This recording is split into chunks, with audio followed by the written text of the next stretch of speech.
Moving on, Israel and Lebanon finally getting back on track towards negotiating a pseudo maritime border. The two states, still technically at war, fighting over the rights to explore a natural gas field in the Mediterranean.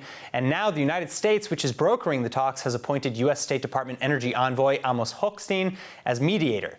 The Israeli-born Hochstein will be taking over for the Trump admin's negotiator John Disroker, and he'll be arriving in both Israel and Lebanon by the end of the month to begin his post. So who is Amos Hochstein, and how will talks progress under his management? Joining me to discuss, research fellow at the Moshe Dayan Center of Tel Aviv University, Nir Boms. Nir, thank you so much for joining us. Now, Hochstein was actually mediator for the Israeli-Lebanon border dispute during the Obama administration.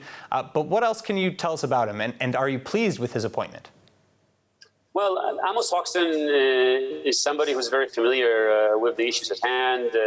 He is Israeli-born. He spent a lot of time here officially and even unofficially. He has been in administration official for 2 decades now and spent a lot of time in the Middle East really dealing with energy issues for the most part.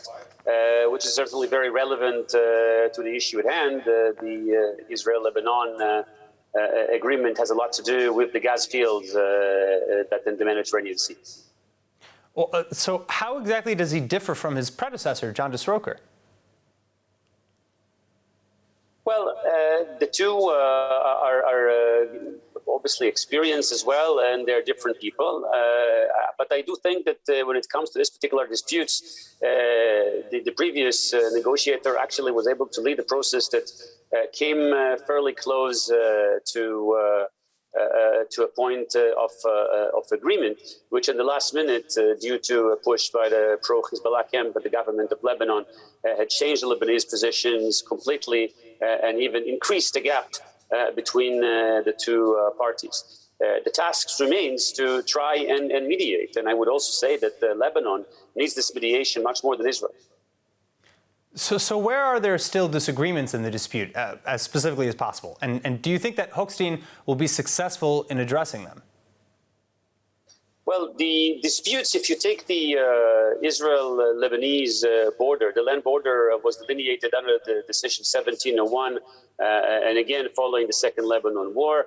The maritime border was not delineated, and it has to do with a certain angle where the Israel territorial water ends and the Lebanese territorial water begin. So if you take Israel northern border, Israel-Lebanese border, and then take an angle toward Cyprus, the Israeli argument is that it goes slightly toward the north and Lebanon slightly toward the south. That creates a triangle of disputed territory, which according to the Lebanese now is over 3,000 square kilometers of territorial water. It used to be much less than that at the beginning of the negotiations. Lebanon needs this dispute resolved because without that it would not be able to develop its gas fields. This influenced less Israel's gas fields. The main gas fields are already developed and they're not a part of this. But there's also additional resources inside the water that needs to be developed, and this is why it's important to delineate this maritime border. It's also, of course, will be a tremendous achievement for the Americans on the one hand and for Israel and Lebanon that we're not able to create an agreement so far. All right, well, I think that we can hope for the best and wish the new mediator, Hochstein, good luck. Nir Boms, thank you so much for joining us again. You're welcome.